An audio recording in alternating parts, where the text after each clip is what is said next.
and many more countries.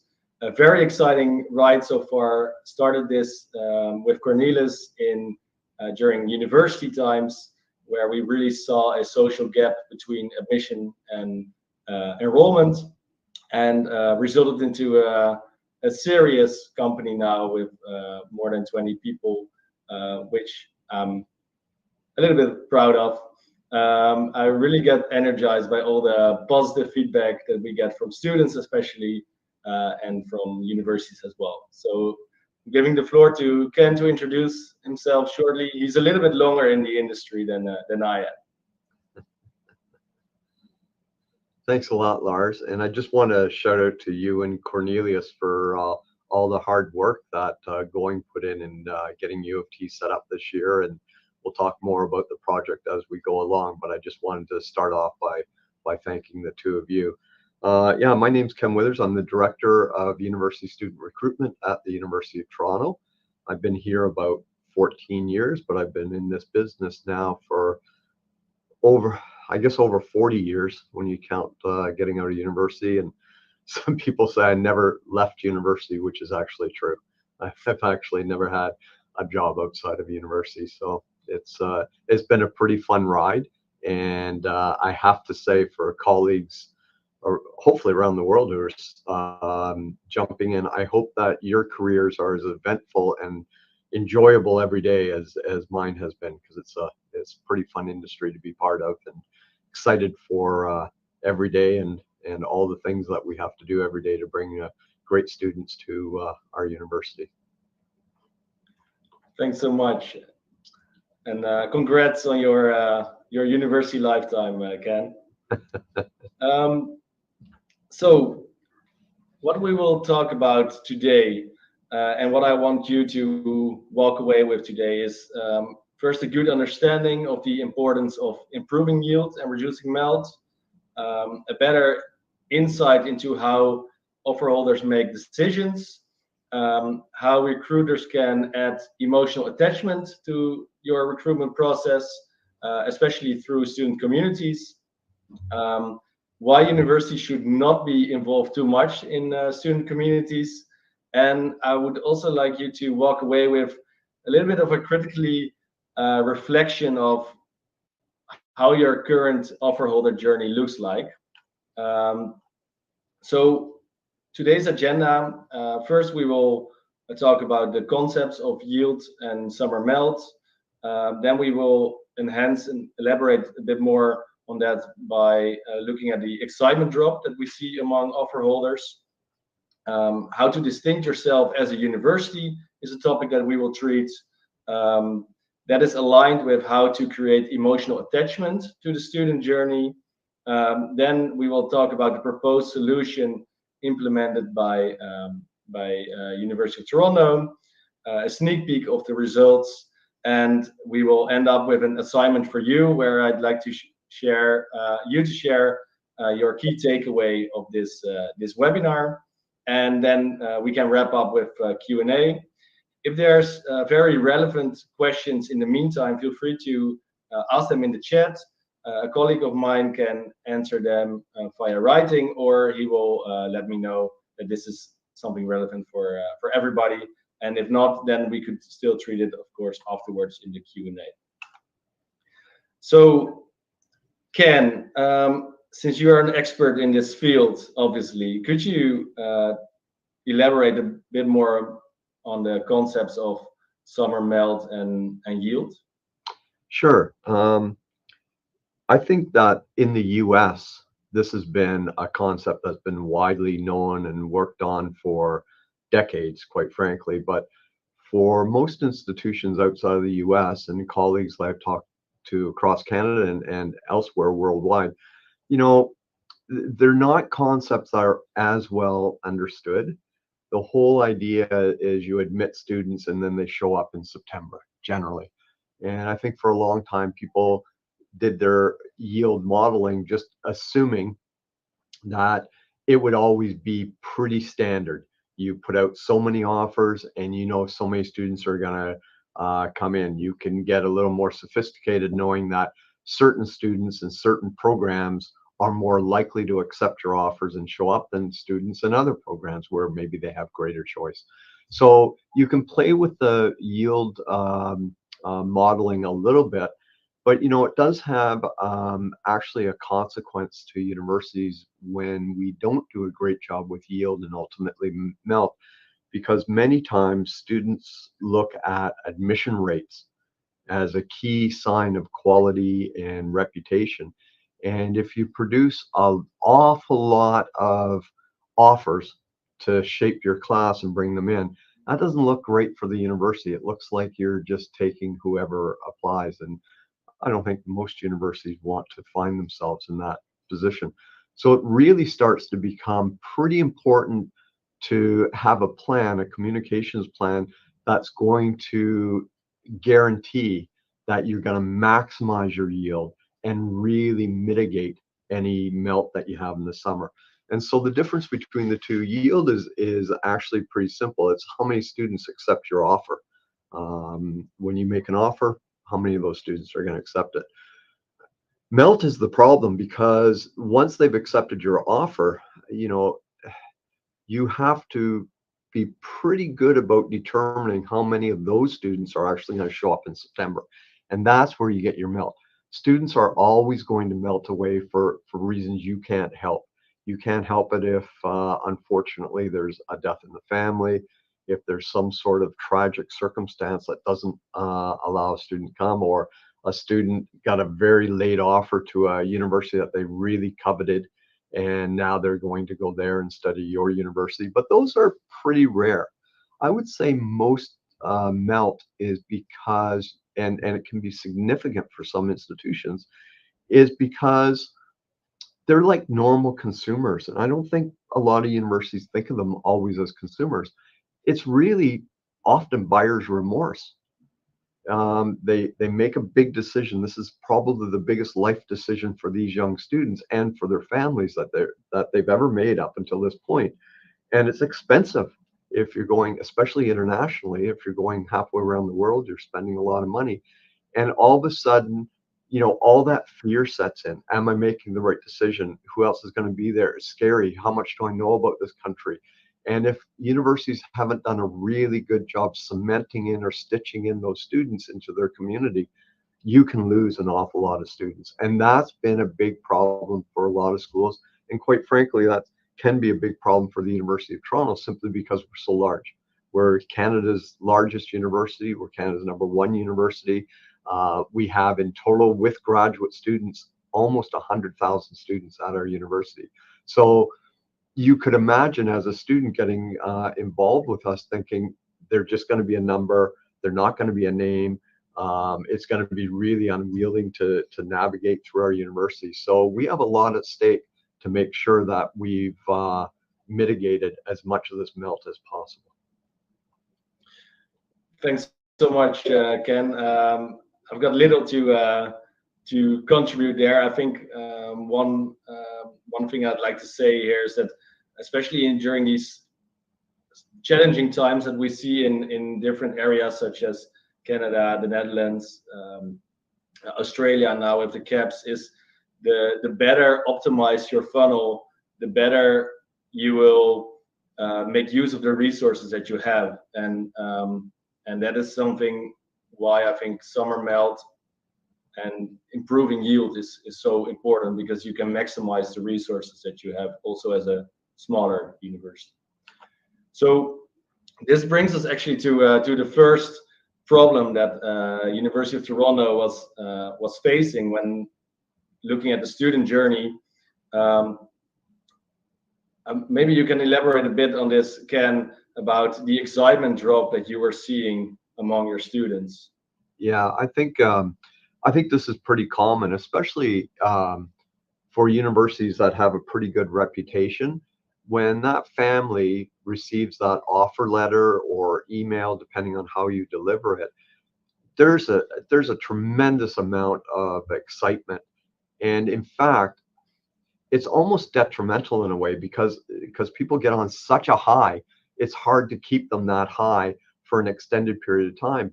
And more, it used to be a time when universities weren't so eager to put out offers really early. They wanted to have time to shape their class, really make sure that we've got all the documentation, all the information that we'd like through supplemental applications, whatnot. And those decisions went out fairly late into the spring. So your period of inactivity, if you want to call it that, where you have to keep students engaged, was fairly short.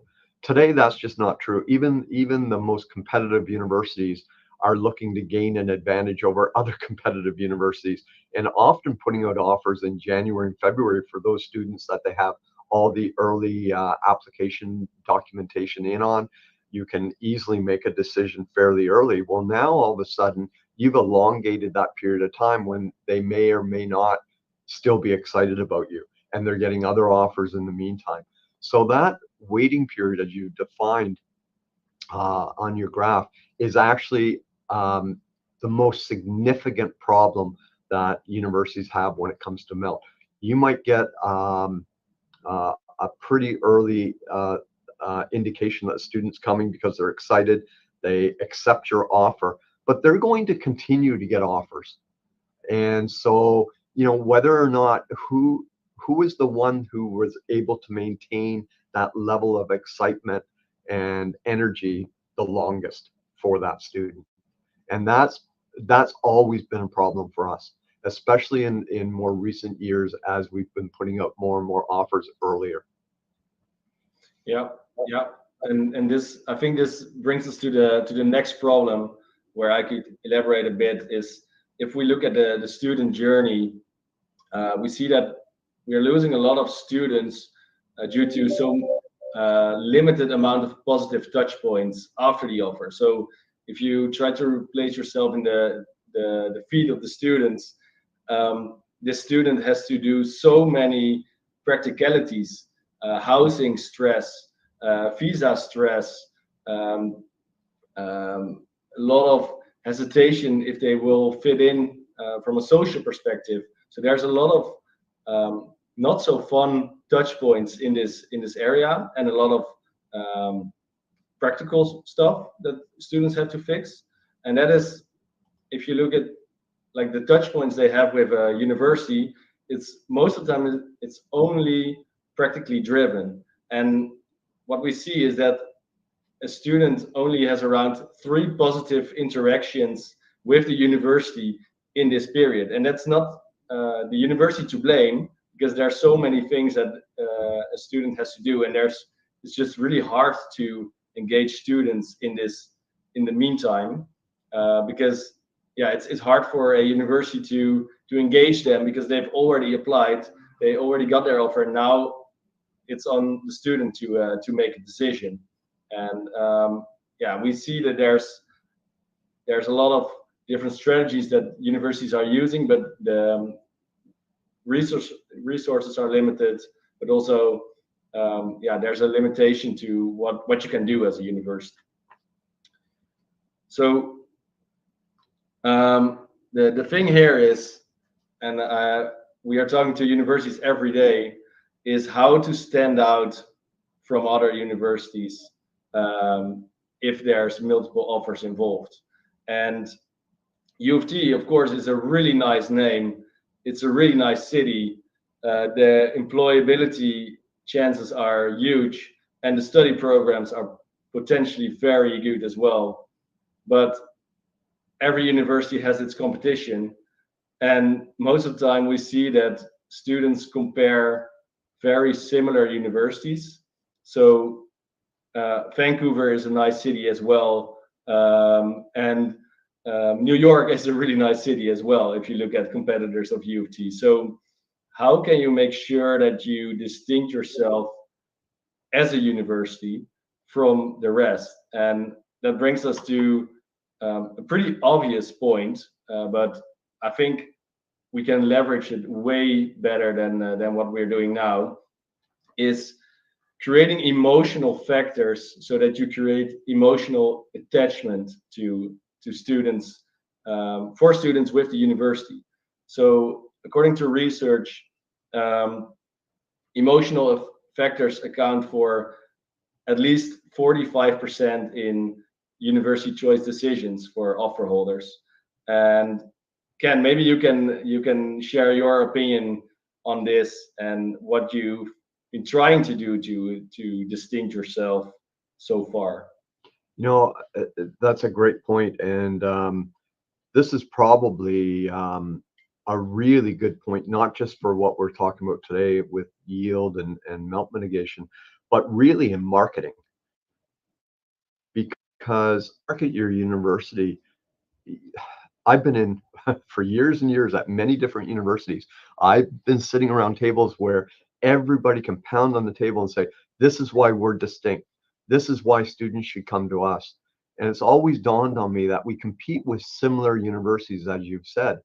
And those universities are saying the exact same thing, exactly the same thing, because you go out and you go to these fairs and you go to the table and nobody says that their university isn't this or that or the other thing, and please go to another university. Everybody is really selling themselves, and which always actually bothers me a tiny bit because we talk so much about right fit, but I rarely go to a fair where I see recruiters saying, hey, you know what, we're not the right fit for you, but I know a university that will be. You get that occasionally, especially if you don't have the program, but you don't really get that too often when you're really looking at the whole package. And I think that's where you're heading for here. Students want to know that they're going to belong at the institution that they choose. And that's really hard. We do that through pictures, view books, look books, whichever you want to call them. And you see a lot of nice pictures of buildings and students gathered around. But each person is an individual. And I think what they want to know is, yeah, that's fine, but how do I know I'm going to fit? And that's really hard for universities to showcase in books or even standing at a table when you're dealing with thousands of students. And we have our first year class is I think this year will be about 17,250 students. So they want to know, am I going to be treated as an individual? Am I going to have the resources that I need? Am I going to find community at your university? And that's really hard to do in emails. Yeah, yeah, and I fully agree. And to connect this a bit to a personal story, so what we when I had to choose for a university, I actually wanted to study economics, and I went to Free University in Amsterdam, and I just checked the law school in Utrecht, and I I chose law because it just felt right. I don't know. It was decision based on gut feeling. I'm not saying that it was the right decision because I didn't become a lawyer, but at least it said something to me like, okay, it's also about how it feels, gut feeling, emotionally attached to the building, to the people that I spoke to there, and it just felt right. So yeah, I think that's common sense, right? Yeah. Yeah. So what we often see is there's different layers in communication if we talk about communications with students, and one is one-to-many communication, which is often being done already by the university, spreading the word to a lot of students. Um, then there's one-to-one communication, which is most of the time very practically orientated, where you can talk to an ambassador, for instance, or you can talk to staff members, which is really still the student or the university voice to the student. And then what we try to add at U of T is many to many communication, which is the student voice talking to the student voice. And I think what we identified, Ken, is that this was really missing, right? Yeah. If you look at the student journey. Yeah, 100%. I think, we had ambassador programs, and one of our campuses has a really excellent program called Eagle Connect in Mississauga. But there's still a problem. You have to manage these students. You have to really stay on top of it. You have to stay in the chats with them. Um, unless you have a student from every possible region that you're recruiting from, which is impossible, then there are some students who don't see themselves at the university. So the ambassador programs we were trying to run were were just overwhelmingly complicated. Um, and when you think we've got tens of thousands of admitted students, so how do we ensure that those students are all getting what they need? And the best idea, when you and Cornelius first chatted with me, when you said, "Why don't you let the students do that for you?" It hadn't dawned on me to let them be empowered to do that work for us. I mean, it was scary at first because you're like, we're just going to let students talk to each other about our university. Whoa, but as we went through the process and we discovered what we were trying to accomplish, it just made more and more sense. And we're really glad that we went that route. We saw students, and we have lots of testimonials, and I know you're going to show a few later in the presentation, but I was amazed at how much these students were eager to participate with each other, and they were eager themselves to find a way to connect to the University of Toronto without our help, and that was eye-opening to me. Yeah, and yeah, thanks a lot, Ken. And just to clarify, we're not saying that that other initiatives are not working. So it's really something complementary, as we show here in this different ways of communication. It's all about the goal that you would like to achieve with your communication.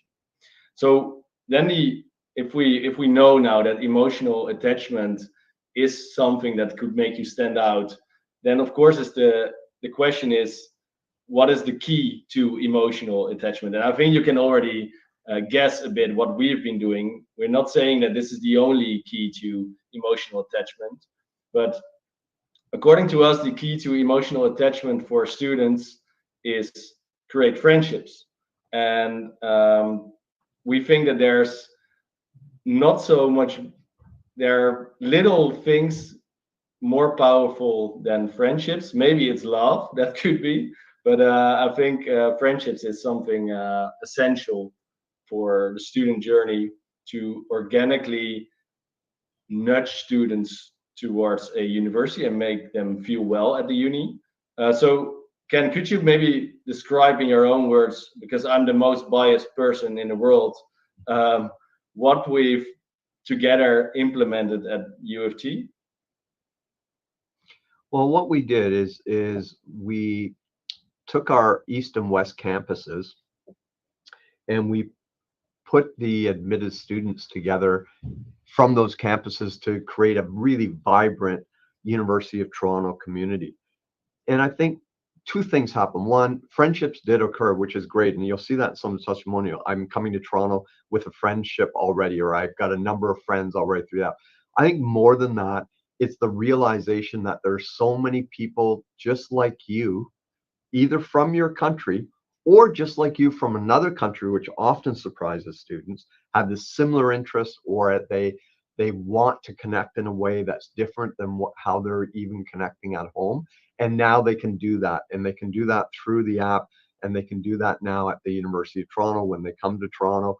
That was really powerful, and I think that for us was something that now we can build on, because as they get involved with our student ambassadors, they're more confident. They have specific questions. They've even taken care of some of their questions through their friends. So it's a lot less work on our staff's part. And the nice thing is, this runs virtually staff free. There's almost no administrative time involved in it, which that is often a problem, hiring enough people to administer some of these kinds of programs. So for us, it was a pretty easy solution. And I have to say that I'm sure other universities are just as careful as the University of Toronto, but I've never been anywhere where the due diligence is so incredible. And I don't know, Lars, I'm sure you go through it with other institutions, but ours was really pretty tough to break through to make sure that we were convinced that nothing could go sideways with respect to the app, with respect to these young people connecting with each other and everything. And I can honestly say it was zero problem. We had a very smooth implementation, and we didn't have any unexpected hitches. Yeah, I still have nightmares from the risk assessment, Ken, but it was at least it was good due diligence indeed. Mm. So now you know a bit more about the solution. So um, to recap a little bit, because I know that's a lot of information. So what we did is we created a safe space for University of Toronto where admitted students, so offer holders, could create friendships among each other in different ways. So they could build one-on-one connections, they could build groups together, they could access specific information, they could see on a map functionality where other students were coming from, all with the aim to let them socially interact and make sure that they actually become part of each other's life. And what you will see there is that students, once they are part of each other's life, they are going to convince each other of going to university together, because that's what friends do, right? So uh, diving a little bit into some statistics, we saw that the students created 196 groups after 2 months. These are the statistics after 2 months, so it's still running. So almost 200 groups were created. More than like 109 nationalities are using the platform. So that's also something good to understand, that it's not fragmented anymore. There's no Asian students can just use this and are not isolated in WeChat groups, for instance, anymore. And that's also something really important for integration. Almost 50,000 connections are made, and one student has on average 24 connections. Um, More than that, more than 250K chat messages are exchanged among offer holders. So that is, of course, you can imagine what it does to students if if they feel so connected. Then we are also running surveys, of course, among students. So we saw that students really expressed that it helped them to get answers that they would have asked to the university staff. So that is a time saver, of course, for the university. And they expressed that that Goin positively influenced their decision to go to the university. And just as a disclaimer, we will never claim that conversion, of course, because conversion in our vision is really like a cocktail of different things, different ingredients that you mix together, and that forces in the end creates a decision for a student to go to a university, yes or no. So it is a positive influencer, but it's not the case that only because of this solution a student chooses for a university, of course. So again, if we talk about the first part about the staff effort, what does that mean to you if you see that? I'm sorry, could you say that again, Lars? Yeah, sorry. So a lot of students, they express that they got answers to questions that they would normally have asked to the university staff. So what does that mean to you as a director of recruitment? Yeah, as I mentioned earlier, one of our issues is volume, and it really is difficult. And even if you're smaller, I've worked at smaller universities as well. Volume is still an issue because even if you have 3,000 students, you don't have 3,000 employees to answer those questions. And so any of those kinds of questions that can be answered through the network are really important. I mean, of course, we can look and make sure that the students are getting accurate information. That's really, really important as well. But any of that kind of work that the students can do on our behalf for themselves is a complete bonus. And what it does allow our staff to do is really dig in and work with the students who have serious concerns, and they have issues that may not be able to be addressed obviously in an open forum, or it's a little more complicated. Nobody's going to be able to answer, how cold is it on average in Toronto. For the more complicated issues, then our staff has a lot more time to work with those students individually. And to me, that is a real bonus. Yeah, thanks so much, Ken. I see. By the way, I've seen the questions in the chat. I will answer them in a bit. It doesn't take too long anymore, this presentation, and then we can get to the questions. So one thing that we also dived into is reducing anxiety, and I want to take a moment to underline like how important it is that we don't forget about anxiety, because often what I feel when we talk to universities is that anxiety is being underestimated, that it's being seen as something that is only part of a minority of students, but actually in real time it's the majority of students who are experiencing some form of anxiety.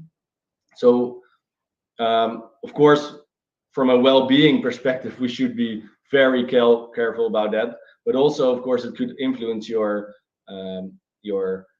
recruitment funnel.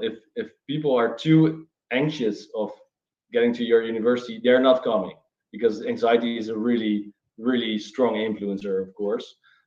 So we saw that students um, had reduced anxiety about traveling to the new country or to the city of Toronto, about meeting new people, and about starting in general at the university. Also, students expressed that it really elevated their student experience, where they expressed that they were more excited about starting their studies, and that's indeed again that yield argument, where it's a cocktail, it's one ingredient, but excitement to start is a very vital ingredient, of course. Um, yeah, more general question where it should be an ability, of course, to the university experience and reassurance of their choice. And I think that's an important one, to take it back to what you said in the beginning, Ken, where somebody can be very confident of going when they get their offer, but that could change in the meantime. And then providing that student with reassurance that it's the right choice is very important in boosting your yield and reducing your melt. How do you see that, Ken? Yeah, two things. Go back to your anxiety point, which cannot be underscored enough. That since the pandemic, all universities are struggling with students' mental health issues once they get to campus.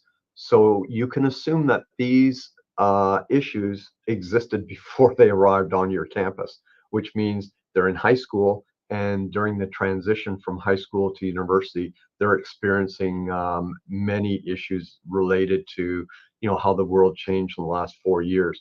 So, if this sense of community and belonging really helps them, that really helps us as well. And hopefully, when they get here, they're a little more reassured. So again, it's a reduction on the resources for the university.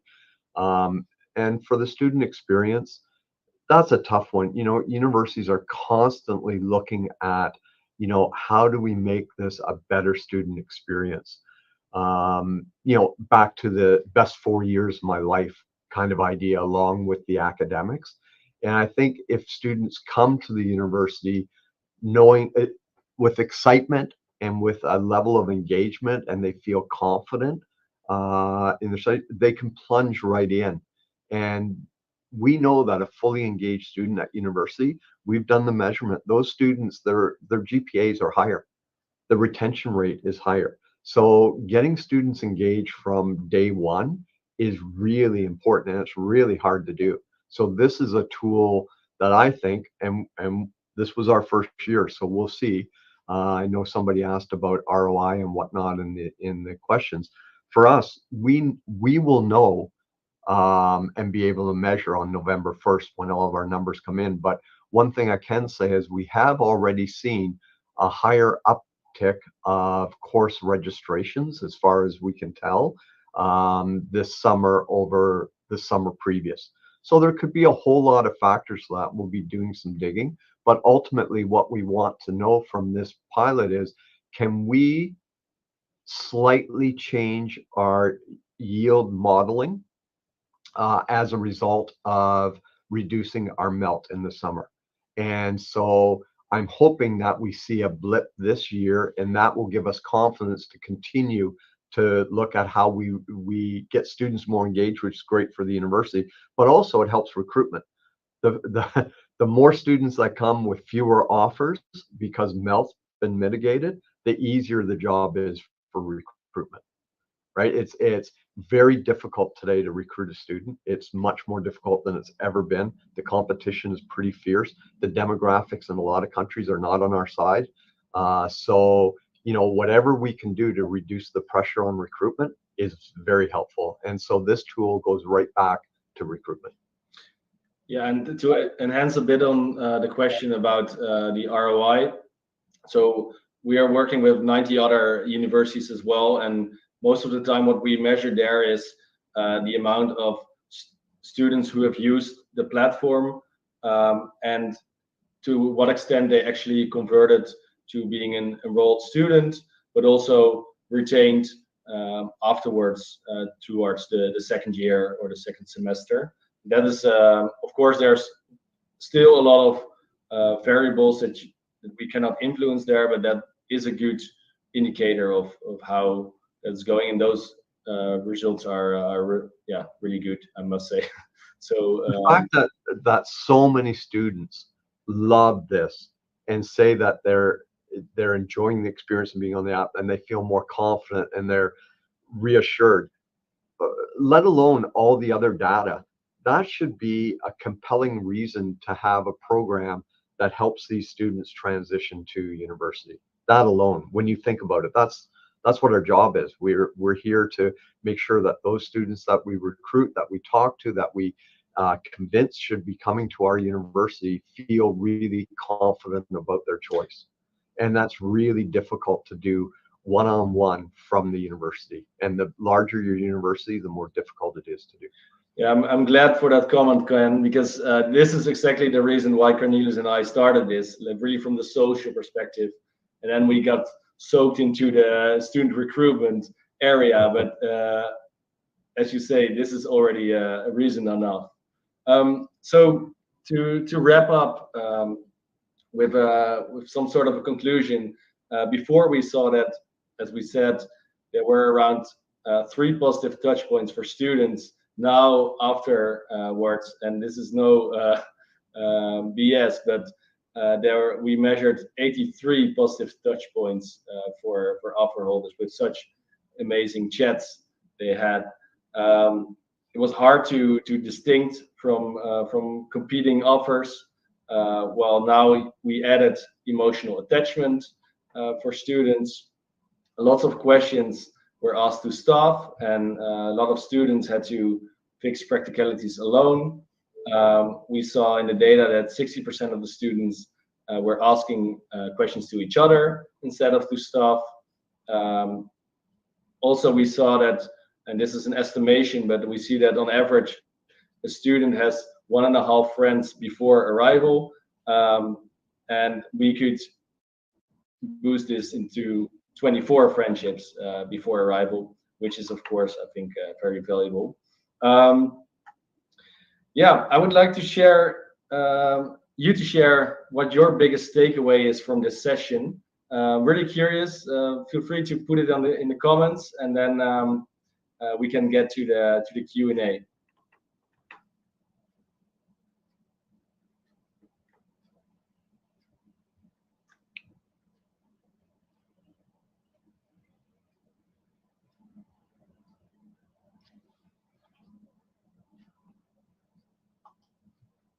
Karina says, students' happiness, priority. I love it. Okay, thanks.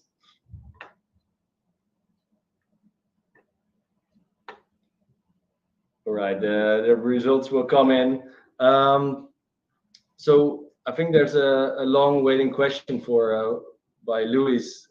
Is it common that students don't get active and you need to stimulate interactions? I think this is a really good question because there's a lot of platforms out there that claim to be a community platform, but community is a bit of a buzzword now in higher ed, I think, and so it's really essential that you find the right strategies to make sure that students become active. And one strategy for us is that there's different ways so that students can connect. They can connect via groups, connect via map functionalities, via filters, via one-on-one, etc. But also that you motivate them to do something. And we do this, among others, via gamification, where students can earn points to if they complete specific tasks. So if they take initiative on the platform, and some don't need it because they are very active and they are not so shy. Others, yeah, they like it if the system nudges them a bit and helps them with proposing people, for instance, and making sure they have access to icebreakers, for instance. And also niche hobbies is something that is really essential. For instance, we see groups such as LGBTQ plus or going to the gym together, or gaming, online gaming, where students talk about games via the groups. And this is a way to show to students you will fit in, so that everybody is welcome and everybody will be included, so everybody in the end can be active.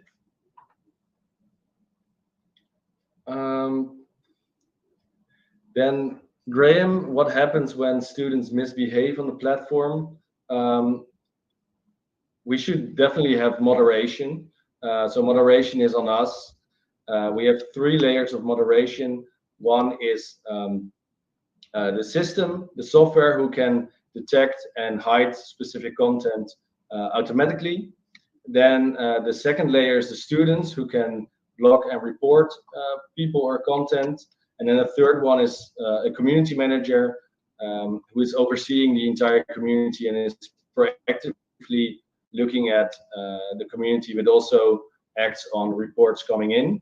It doesn't happen a lot, luckily, but it is needed. And that's also why a lot of communities don't really work, because it's so at the university, because if you want to do it alone, because it's so much work to, yeah, if there's more than 250K chat messages, you should moderate that, and you should have systems in place to do so. So that's why, yeah, we perfectionalize in that, and we fully focus on that.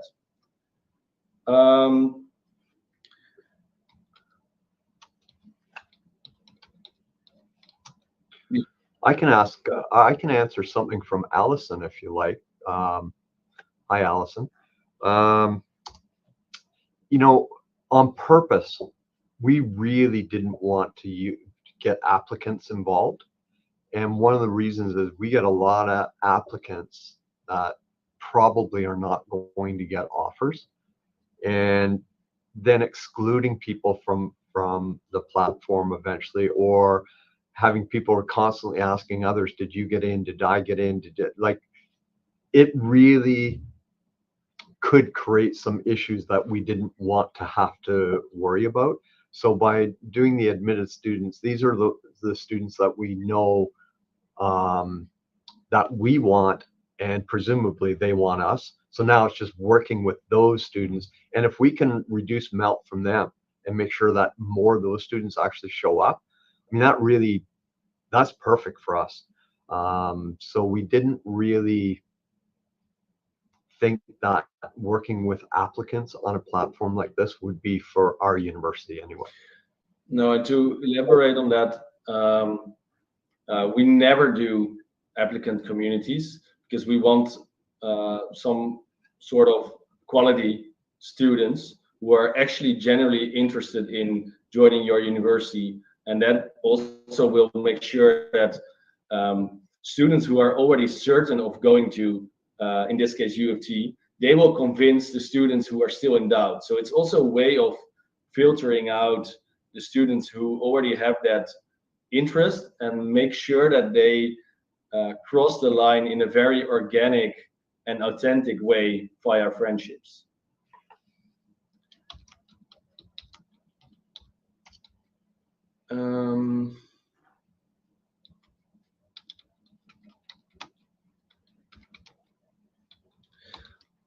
Question from Karina: what advice would you give to a university looking to start a student community for the first time? Ken, maybe good if you answer that one first, because you are a university. So what advice would you give to your colleagues looking to start a student community for the first time? And then I can elaborate. I know this. We're supporting Going in this, and it sounds like a infomercial if I say this, but I really mean it.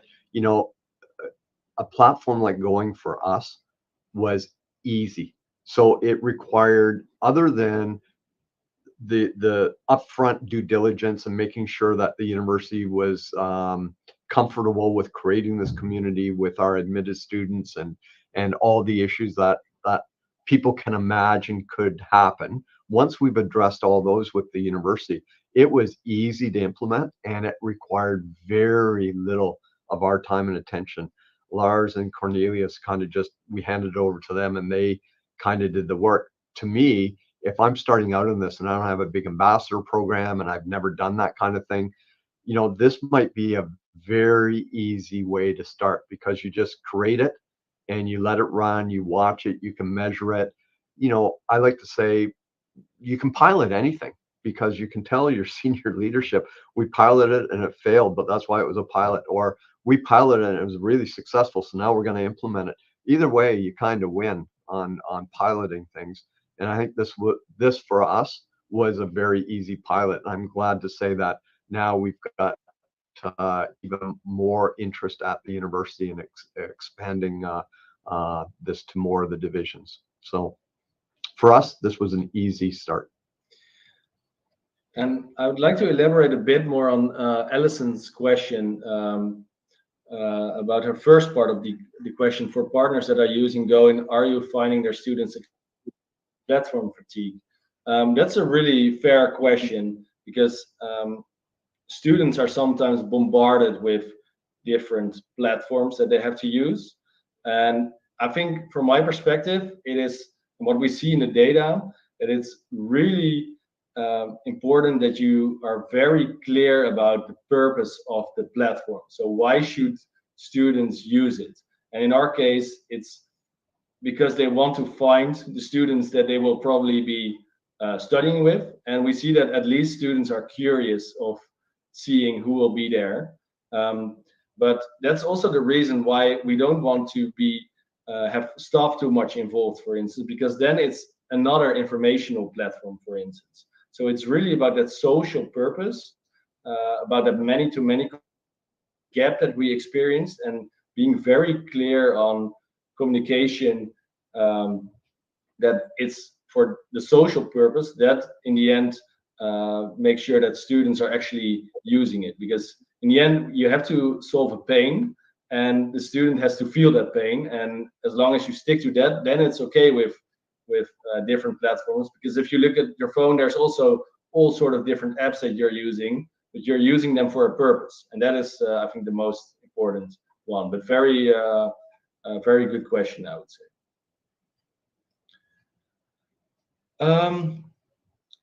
I might say one thing about that too, Lars, is one way that we were trying to do that before, we were trying to do it by bombarding students with emails in the old days.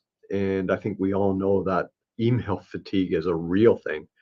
And one of the issues that we started to look at, and we actually had a company work with us and measure it, was what's the optimal number of emails before people stop opening your emails, which is then a bigger problem, because if there's some really important next steps and they're not paying attention to you, you've got a serious problem. So we really separated things out between our portal, which is really important key next steps and information that we drove students to when we really needed to. They paid attention. And then for this kind of social and engagement and community building, we did very few emails and really allowed the platform to do a lot of that work for us. Yeah, thanks for sharing, Ken. I think we are there. We answered all the questions, and I hope that I would like to thank you first for being there and taking the time, probably during your lunch. Yeah, I hope you enjoyed. I hope we could give you some additional knowledge. If you would like to contact me or Ken, here are our contact details. Mine is lars@goinconnect.com. Ken is ken.withers@toronto.ca. Yeah, thanks a lot for taking the time and for your attention and your good questions. And yeah, hope to see you all soon. Thanks, Lars. Thanks, Ken.